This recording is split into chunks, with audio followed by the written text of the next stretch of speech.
जी, बिस्मिल्लाहिर्रहमानिर्रहीम। आज का जो हमारा टॉपिक है वो है कैंसिलेशन ऑफ बेल का। तो कैंसिलेशन ऑफ बेल का जो सेक्शन है वो है 497 सब क्लोज 5 सीआरपीसी। जैसे हम प्री अरेस्ट और पोस्ट अरेस्ट करवाते हैं, तो जब प्री अरेस्ट करवाते हैं तो हम 498 सेक्शन सीआरपीसी के तहत करवाते हैं, और जब हम पोस्ट अरेस्ट करवाते हैं तो 497 जो है सेक्शन लगता है उसको सीआरपीसी का। तो कैंसिलेशन का जो सेक्शन है वो 497 सब क्लोज 5 सीआरपीसी है। काफ़ी स्टूडेंट जो हैं वकील वगैरह या स्टूडेंट्स होंगे वो इस कंफ्यूजन में होते हैं कि 497 में तो हम बेल करवाते हैं तो कैंसिल कैसे करवाएंगे उस सेक्शन में। मगर वो सिर्फ 497 होता है जो कि पोस्ट अरेस्ट का होता है जिसमें बेल होती है। मगर 497 सब क्लोज 5 जो है वो कैंसिलेशन ऑफ बेल का है। तो हम इसको जो है मज़ीद देख लेते हैं कि ये कब कैंसिल हो सकती है, कहाँ पे कैंसिल हो सकती है, इसके ग्राउंड्स क्या हैं, कौन सी कंडीशन होंगी तो कैंसिल हो सकती है, तो और कौन सी कोर्ट में जो है वो कैंसिल हो सकती है। तो जो 497 सब क्लोज 5 सीआरपीसी का सेक्शन है वो बेल ऑफ कैंसिलेशन को डील करता है।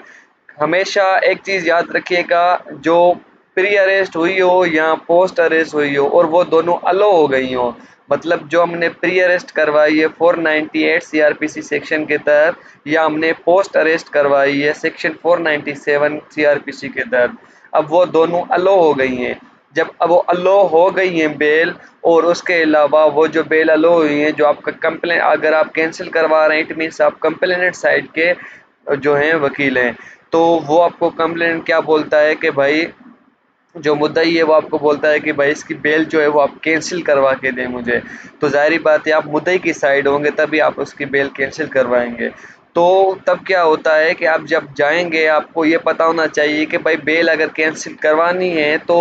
आप पहले देखेंगे कि वो जो बेल अलो हुई है उनकी वो कहाँ से हुई है। तो अगर वो क्या वो प्री अरेस्ट है या पोस्ट अरेस्ट है, वो प्री अरेस्ट हो या पोस्ट अरेस्ट हो, आपने सिर्फ ये देखना है कि वो कौन सी कोर्ट से जो है वो क्या हुई है, अलाउ हुई है। अगर वो मजिस्ट्रेट ने अलाउ की है उनकी बेल, और उसमें ये इंग्रीडिएंट्स थे कि भाई जो है ना वो जो बेल हुई है वो गलत हुई है, आप सोचते हैं कि ये जो बेल इनकी अलाउ हुई है वो गलत हुई है, बेल अलाउ नहीं होनी चाहिए थी, बेल उनकी कैंसिल होनी चाहिए थी, मगर उनकी बेल अलाउ हो गई है, वो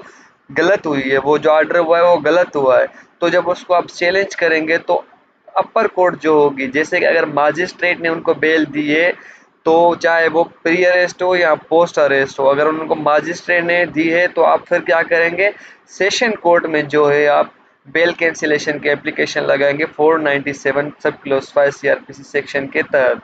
ठीक हो गया। अगर वो सेशन कोर्ट ने अलो की है तो फिर आप हाई कोर्ट में एप्लीकेशन फाइल करेंगे सेक्शन 497 5 सीआरपीसी के तहत। ठीक हो गया। ये तो हो गई हमारी कंडीशन। जब कैंसिल आप करवा रहे हैं, वो जो ऑर्डर हुआ है, जो उनकी बेल अलो हुई है वो गलत हुई है, आप समझते हैं कि ये ऑर्डर गलत हुआ है। अब एक दूसरी कंडीशन है, दूसरी कंडीशन ये है कि जैसे कि अगर सेशन कोर्ट से उनकी बेल अलो हुई है, मगर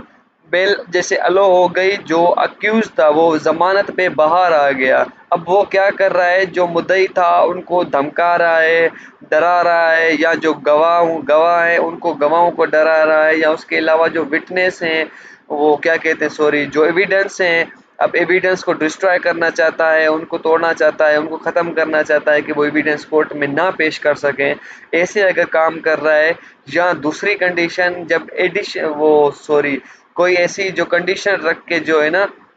बेल दी जाती है, ठीक है, मतलब कोई ऐसी कंडीशन जैसे कि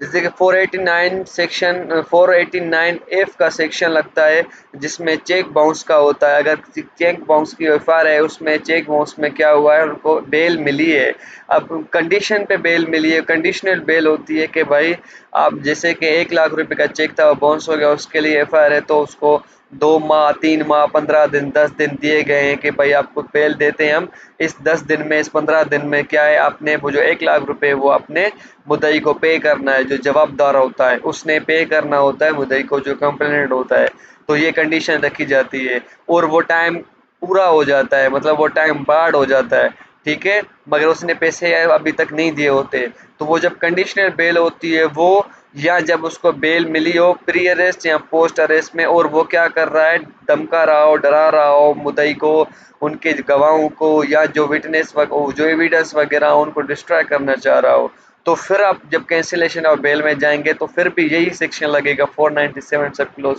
5 सीआरपीसी का। और तब कोर्ट आपकी, अगर वो मजिस्ट्रेट ने उनको बेल दी थी तो आप मजिस्ट्रेट के ही पास ये जो एप्लीकेशन लगाएंगे कैंसिलेशन ऑफ बेल की। अगर सेशन कोर्ट ने दी होगी तो फिर आप सेशन कोर्ट में ही लगाएंगे कैंसिलेशन ऑफ बेल की एप्लीकेशन की, बेल कैंसिल की जाए, और आपके ग्राउंड्स वही होंगे कि भाई आगे इनको बेल आप लोगों ने दी है, मगर ये जो है मुद्दई को, कंप्लेंट को धमका रहे हैं, डरा रहे हैं, विटनेसेस को डरा रहे हैं, और जो हमारे एविडेंस है उनको डिस्ट्रॉय करना चाहते हैं।